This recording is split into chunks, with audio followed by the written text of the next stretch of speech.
Hi everyone, and thank you for joining me for my part 2 Capricorn season podcast video.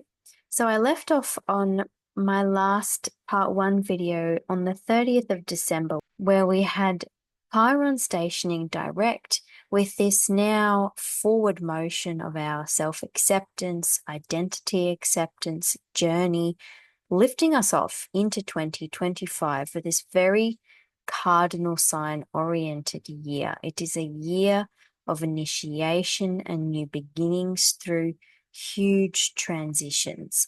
And so if I begin here with the 31st of December, where we have the new moon in Capricorn. So it is the last day of the calendar year where we have this new initiation energy. Now, I'm making a separate podcast video on the new moon in Capricorn, so I won't go into too much depth here, but this is the day, the 31st of December, to consolidate your intentions for your very material existence in the world for 2025. This is very strongly tied into, on this day, two aspects that we have, which is firstly the South Node trining Pluto and also Mercury trining Chiron. So on this day, the South Node trines Pluto, and this is emphasizing the beneficial energies around everything we've been letting go of, all that has crumbled away that isn't good for us, and what we are now moving towards through this in an empowered way, renewed, because 2024 has been a huge year of releasing and then rebuilding with the strong Pluto energies this year, and also this prominent South Node in Libra, North Node in Aries journey. It is now time, with this aspect here on the date of this new moon, on the threshold of this new year, it is now time to fully let go of what has been. Let go of those old relating paradigms, those old connections that no longer serve you. This can be with people, in relationships, or internally within you. Anything that has been keeping you out of alignment and out of your harmony. Letting go of everything that no longer serves you, if it ever did. And it is now time to step into your aligned self through, with Pluto here, through the rubble of what has been, through every wall that has been torn down because it just is not good for you anymore. This is about stepping into right relationship with this South Node in Libra by ending what is already long dead with Pluto here. And because this is a beneficial aspect to trine, it's about taking the lessons and taking the skills and experiences that you have been through in how to now relate in a healthy, empowered way. And this, again, it's not just people relationships, but it's also the relationship to yourself, how you reflect within yourself and how you are conscious of projecting what is not integrated in harmony within yourself. Pluto has been smashing down our old outworn structures and is now breaking through in Aquarius and has cracked open the way for these new paradigms to take shape. So with the trine to the South Node here now, it is about now relating in an empowered way and forming these new paradigms within yourself that you can harmoniously share with others in a balanced way, in an empowered way. And because it's occurring on the new moon beginning for 2025, it's really tied into the way that you're now moving forward into 2025. It's about the releasement of the past and what you've been through to enable your forward movement. Now it is the time to turn that new leaf and to leave history where it belongs.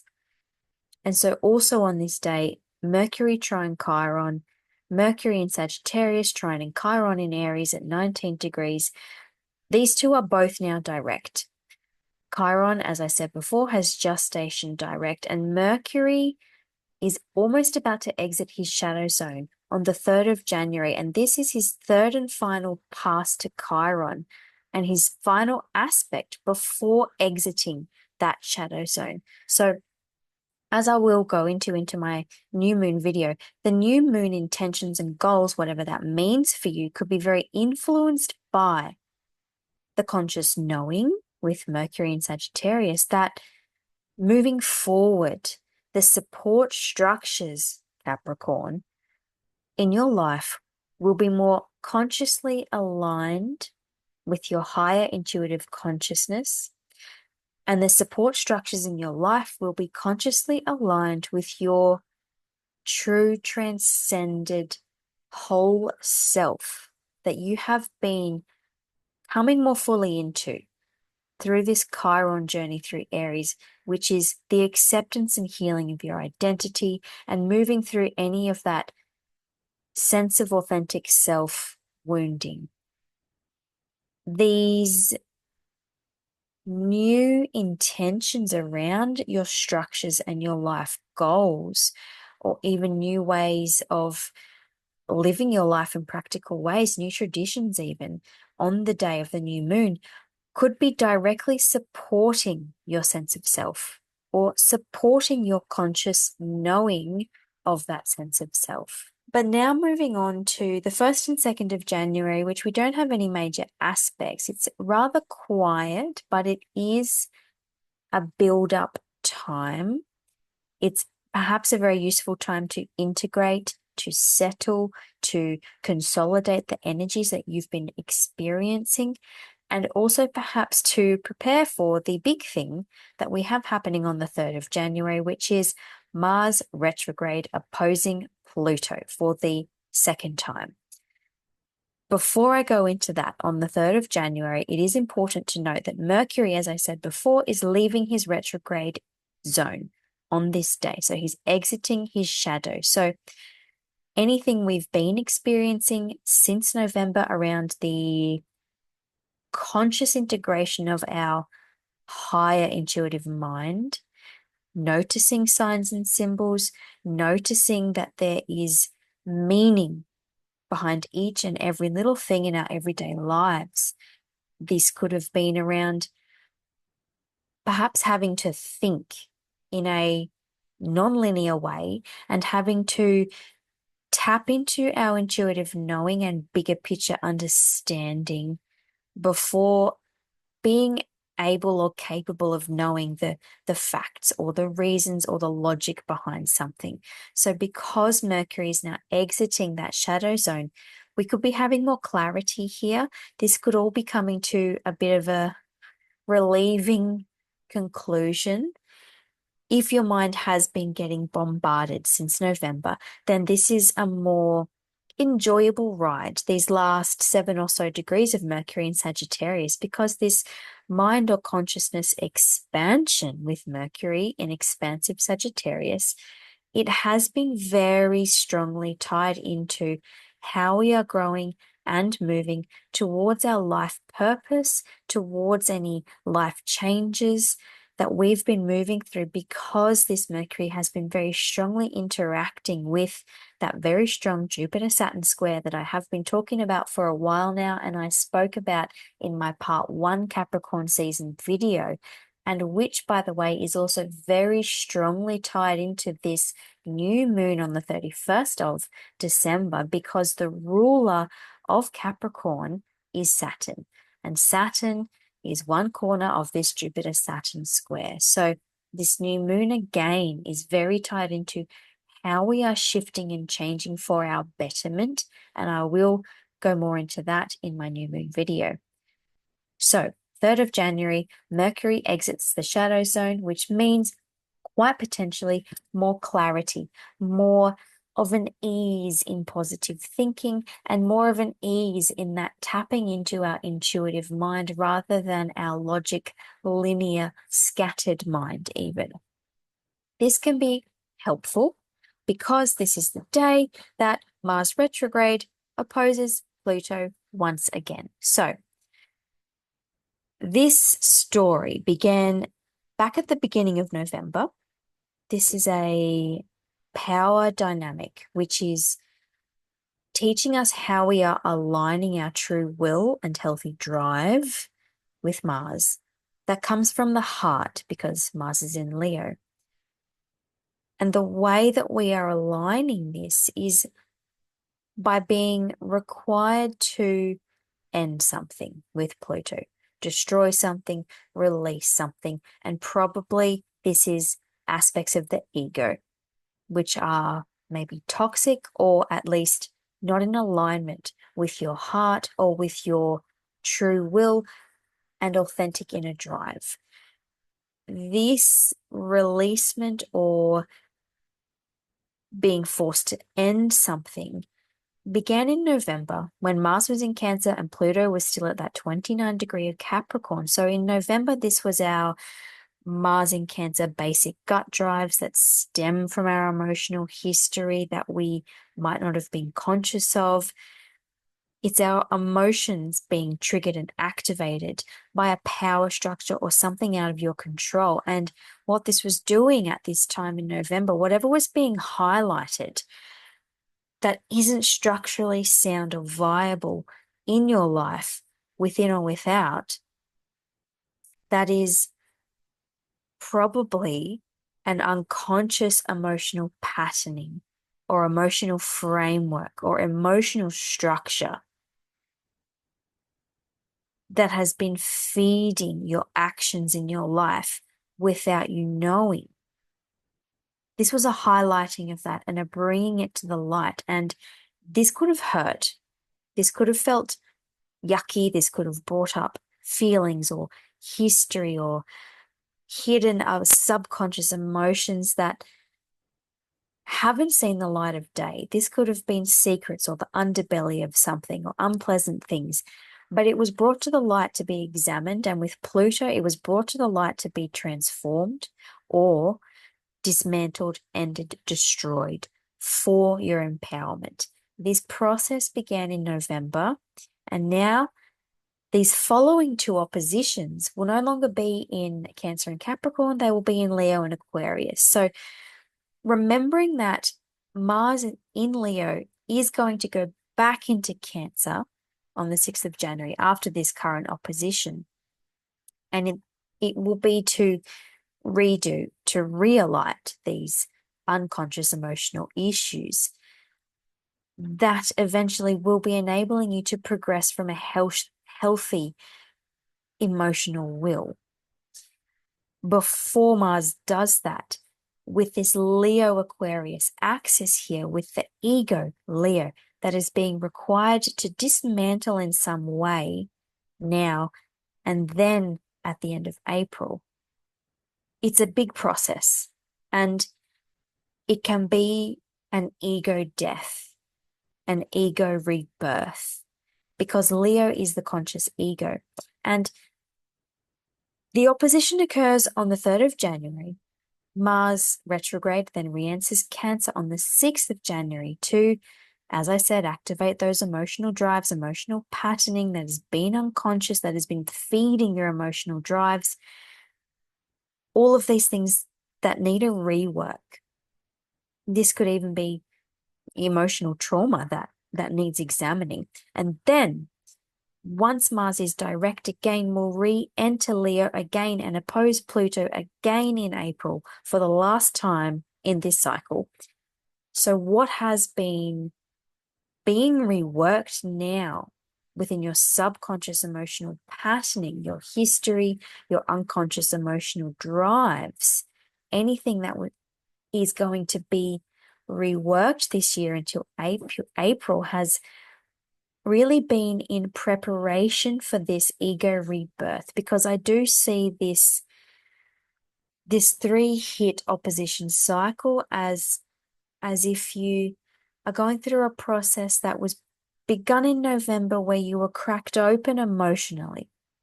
And now at this opposition on the 3rd of January, this is the ego death.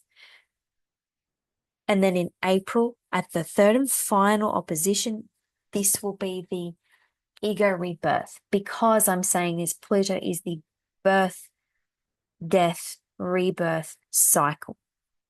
And if ego isn't a word that's vibing with you, instead of ego, this could be your sense of creative power. This could be your creative drive getting this transformation. This is your fire, your passion, your will, your creativity. This is how you lead with that because it's Mars. This could be what is getting a rework, a readjustment, or a complete shattering to be rebuilt into something that is more authentically you. This is challenging and it can be empowering. So, this is a lot, this is big, this is a big process. But look at what was activated at the beginning of November for you. Look at where you are now, what you are dealing with in terms of empowerment through having to let go to something that is really integral to your conscious ego and also really integral to your subconscious emotional drives, and how it is either being stopped or changed or reworked, or even ways that you could be being made to feel ineffective. And then after Mars's emotional underworld retrograde journey through Cancer in April, look at the end of April with this cycle, what you will be coming out of and how you will be transformed. Because with this cycle, you can consciously work with that which you want to transform in terms of those Mars areas of your life, which is your will, your effectiveness, your potency, your personal courage, and having authentic, healthy drives.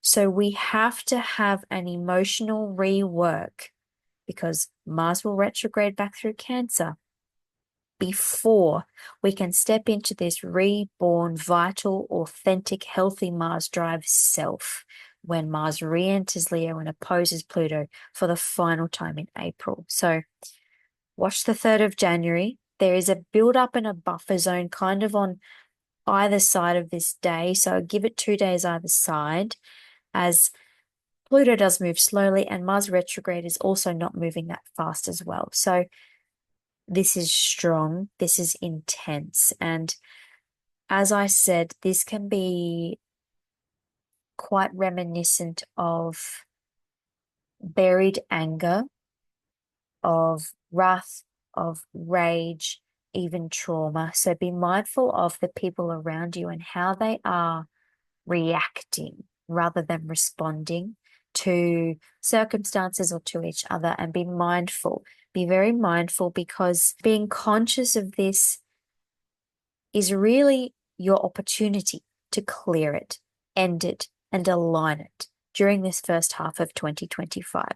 So I am just going to skip ahead quickly to the 6th of January because I have just already touched on it about Mars retrograde re-entering Cancer. It's very interesting that this year is a year of big shifts, big changes, and also we have Mars, the planet of going, leading, starting, forward momentum, assertion, actually retrograding, going backwards. So there are big shifts and changes, and one of the major shifts and changes this year is that Neptune and Saturn will be entering Aries. So that means their ruler is Mars because Mars rules Aries. So any new beginnings, any new starts, initiations, new fires of passion that you're starting this year are directly tied to this Mars retrograde journey, which is lighting up our emotional history, our unconscious drives, and clearing up any residual debris from emotional trauma, emotional patterns that do not serve you now, because this will ensure that whatever we begin or step into in 2025 and then in 2026, when Neptune and Saturn are conjunct at the very beginning of Aries, more about that later, this is making sure that before we jump into that we have healthy emotional drives and foundations, that our sensitivity is aligned with our will, that our drives are stemming from healthy, authentic inner places. So Mars retrograde in Cancer will be from the 6th of January into the 18th of April, when he will leave Cancer again and re-enter Leo for that rebirth opposition to Pluto on the 27th of April.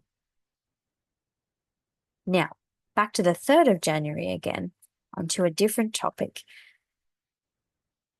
This is the day that Mercury exits his shadow. This is the day that we have, therefore, more of a mental clarity or positive mindset, and also the day of that very powerful, intense Mars-Pluto opposition that I've just covered. Also on this day, we have some very strong goddess movement. Yay! Venus enters Pisces. Okay? We also have asteroid Vesta entering Scorpio. So Venus will actually be going retrograde in March this year at 10 degrees of Aries and going back through the last degrees of Pisces down to 24 degrees. Venus is exalted in Pisces, which means she does very well. This is the planet of love in the sign of unconditional love, union, wholeness. This is beautiful. This is fueling our attraction to the divine, our attraction to oneness, unity, compassion, empathy. Whether you experience this through relaxation, meditation, or yoga, or starting a self-love practice that is through spirituality, whatever spirituality means to you. Pisces rules wild places. So being in wilderness or being close to nature, far from people, could seem very attractive right now. This is a lovely energy to open up to, because Pisces is always soothing and healing and cleansing, which could be just the balm that we need at this time, on this day in particular. It's the balm to tap into when things are intense and difficult. It's remembering the oneness of who you are and remembering that your heart, Venus, is always aligned with your higher self, with your soul, with Pisces. Now, Venus will trine asteroid Vesta. So there's two things that are fascinating here. First, that Venus is moving into a water sign at the same time that Vesta is moving into a water sign. So they are both at the 0 degrees of their water signs, Vesta in Scorpio, Venus in Pisces. So there's a beautiful synchronicity here. This could be, I feel, women supporting each other. This is a very strong energy of the sacredness of the divine feminine energy. And with Scorpio, the sacredness of divine sexual energy. Dedication to the divinity of the sacred yin or feminine, whichever word you choose to vibe with the most. Vesta is our dedication to the sacred things in our life. She is the keeper of the sacred flame. And in Scorpio, we are asked to tend to and dedicate our energy to our empowerment, our deep creative forces, dedicate ourselves to our strong desires. And this is in sharp focus for the next 9 months because of her retrograde period. So trining Venus at her very ingress into Scorpio with Vesta, this shows a massive divine feminine uplifting of these deep, dark Scorpio themes. This could be a healing of the divine feminine, or a reconnection to the divine feminine, or a cleansing of your own personal sacred inner divine feminine, whatever that means to you. Now, Scorpio is also linked to toxicity. So at this time, any toxic feminine energies, however that lands for you, could be just dissolving away here with Pisces involved. It could be healing here. Now, the other interesting thing about Vesta entering Scorpio is that she is now squaring both Mars retrograde in Leo and Pluto in Aquarius at 1 degree. So she will be forming a T-square to this opposition. She'll be exactly squaring Mars on the 5th of January at 0 degrees, and she will be exactly squaring Pluto on the 6th of January at 1 degree. But this is a very potent transit, this opposition, and this T-square activation, I feel, will be in play at least from the time that Vesta enters Scorpio on the 3rd of January. And then let's say up until maybe the 8th or 9th of January. It's a very strong transit. And it's fascinating because at the last opposition of Mars and Pluto in November, we also had another goddess at the apex of a T-square. Back then, we had Juno in Libra at 29 degrees. She was rebalancing us, aiding us in aligning in right relationship. She was defending our sovereignty in relationship and helping us to turn a corner in terms of feeling our emotions without being vilified for them. Now we have same aspect, but a different goddess in a different mode and different signs. This Mars-Pluto opposition with Vesta now at the apex is actually linked to ending a cycle that is not sacred to you. So Vesta is ruled by both Pluto and Mars. Pluto is the modern ruler of Scorpio. Mars is the traditional ruler of Scorpio. So she is in a challenging aspect to both of her rulers. And here, with these energies in play, Pluto always wins because he's the furthest away planet and he has the most power. And in Aquarius, this could be a forced liberation from something that maybe we were fixated on, because Vesta is really dedicated to a fault, sometimes to a point that she's blind to everything else. And because Scorpio is a fixed, unmoving, stubborn sign, this could be something that we're fixated on, obsessed with, or this could even just be about a sharing of your energy with something, someone, or something within yourself that is toxic or weighing you down or holding you back. And it is very tied into your ego as well.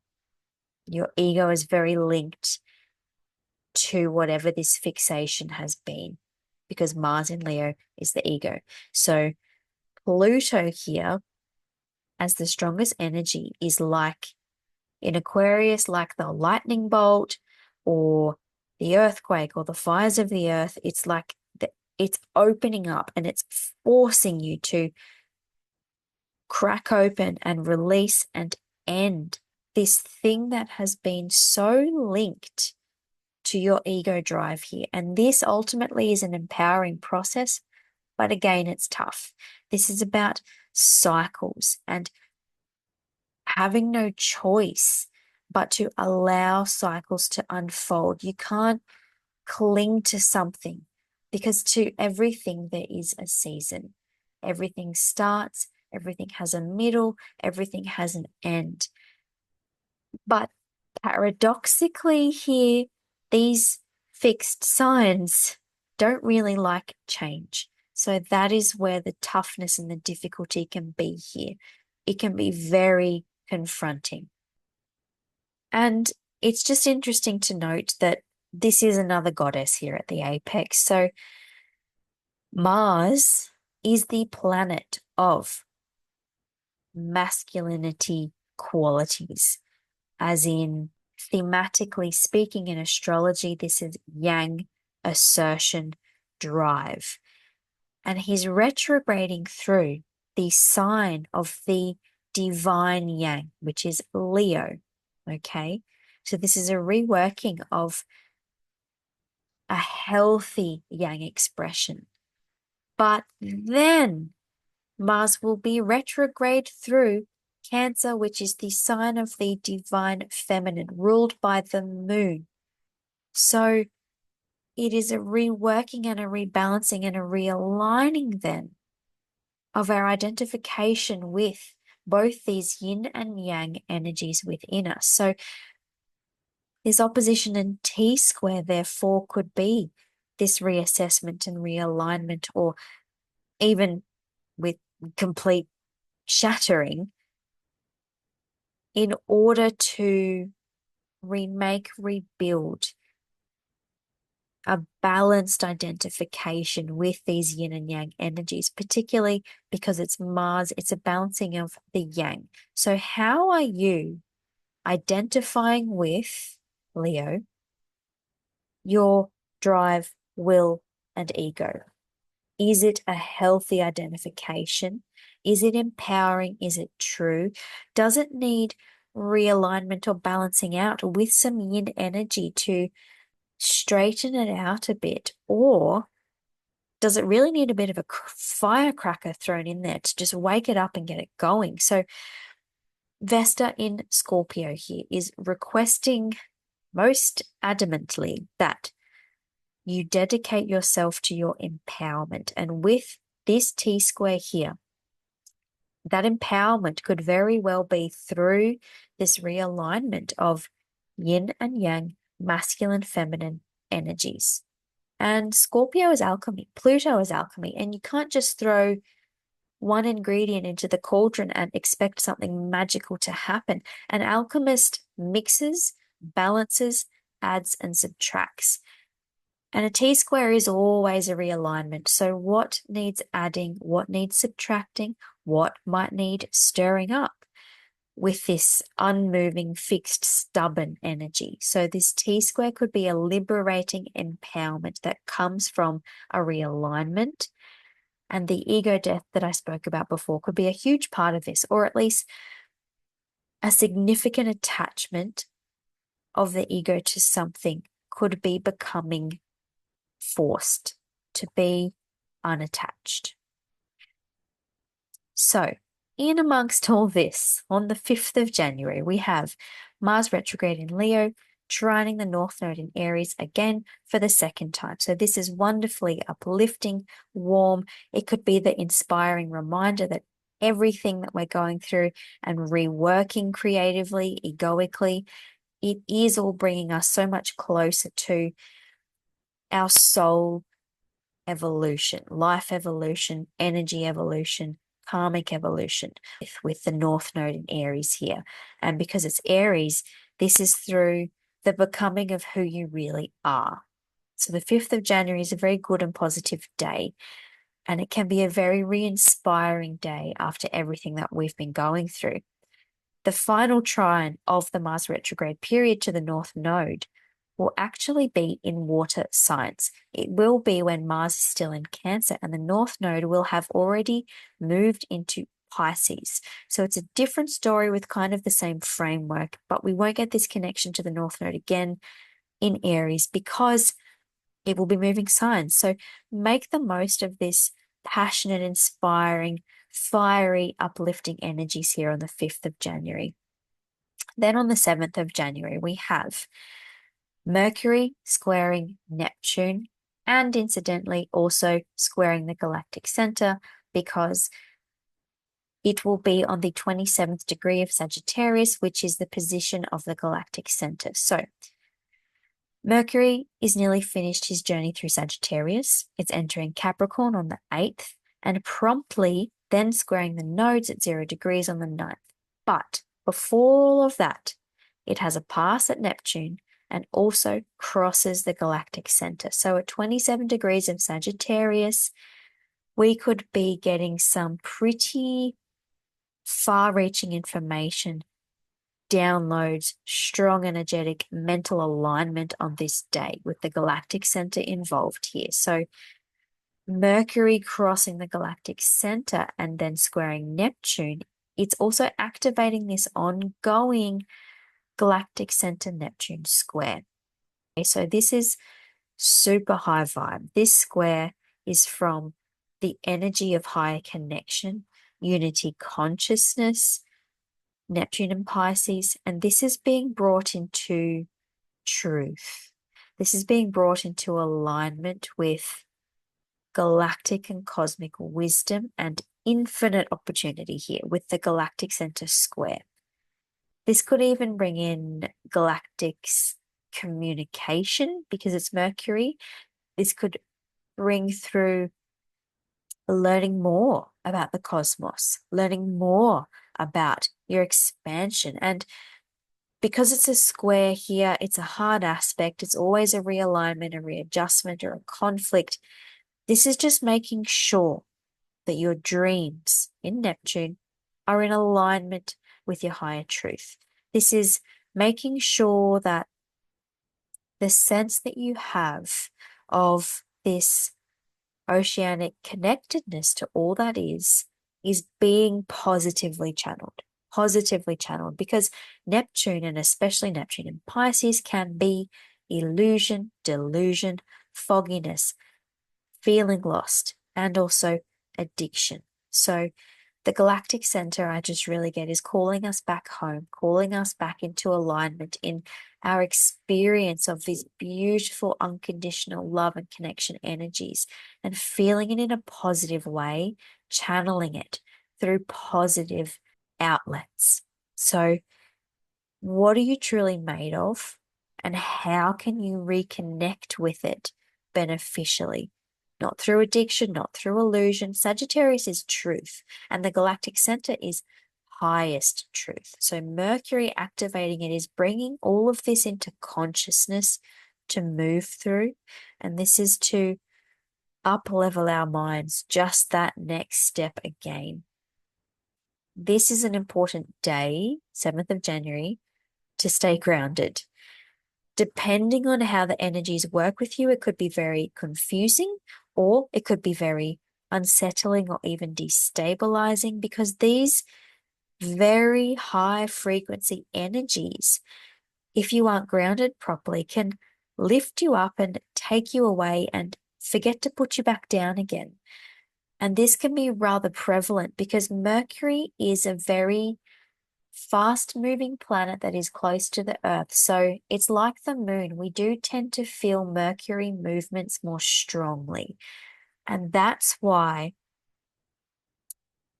if you go and fly on the magic carpet here, do so. But you could be feeling it so potently and so strongly that it's important to remember how to land. Otherwise, you just better not go up there in the first place.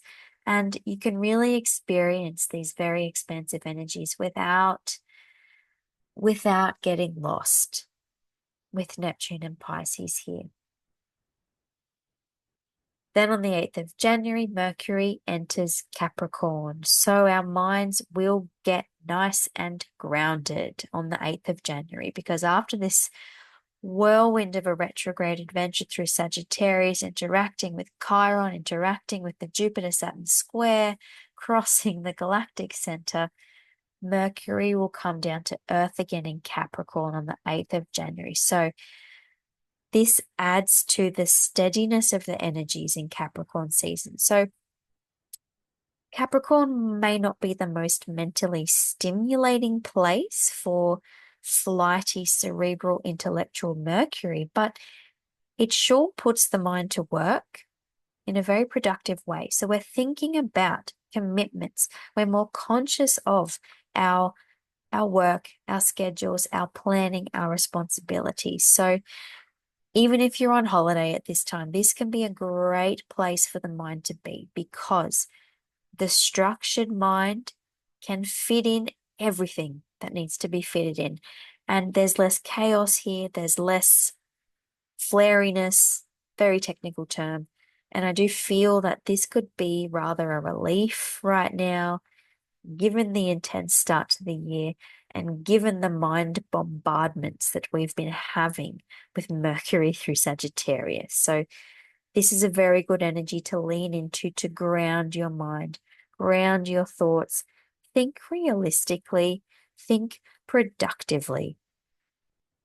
This is a good energy to lean into, to have your mind in a place of seriousness that benefits you, that really feeds the success of your ideas. So then on the 9th of January, Mercury at the beginning degrees of Capricorn squares the nodes, making yet another T-square. There are so many T-squares. I feel like I've been talking about T-squares in every podcast video I've ever made. This has been a time of huge shifts, huge upheavals, huge decisions, huge turning of corners. With the nodes here, just about to leave Aries and Libra, they are on the 0-degree point. This is a very potent degree of any sign. It's a degree of creation, spark, vitality. With the nodal square to Mercury, with Mercury at the apex here, this could be making us seriously think about the realistic approach that we have to our evolution. Life evolution, energy evolution, soul or karmic evolution. And this is the last chance to seriously reconfigure your relationships with self and or others with this South Node in Libra, and to reconfigure through this your identity journey, your identity sense of self, and where your self, your true authentic self, is progressing to. So what are you, with Libra here, what are you projecting onto the world and why? This is a conscious consolidation of your identity and what it means to you. Who are you and where are you? You, authentic you. And where are you moving towards on your own terms as yourself? And what are you relating to that does not serve this? Are you balanced? Are you aware of it? With Mercury here, it could be bringing this into reality, bringing this into consciousness, bringing this into the material world in a way that's really quite obvious. And it's giving you the chance to look at this, to figure out and to consolidate answers. And that Capricorn, it's giving a deadline again, because the nodes will change signs soon. They're at that 0 degrees. So then on this day, just lastly, on the 9th of January, the sun will square Chiron. Now, the sun in Capricorn is shining its light onto Chiron in Aries, but it is with a square. So this is a lesson here. With the sun in Capricorn on the 9th of January, it could almost feel with this square to Chiron like you could feel not up to scratch, not up to par, like your identity or you yourself could be feeling lacking, like you're lacking something. And you could feel like you have to do better. You have to work harder, be better.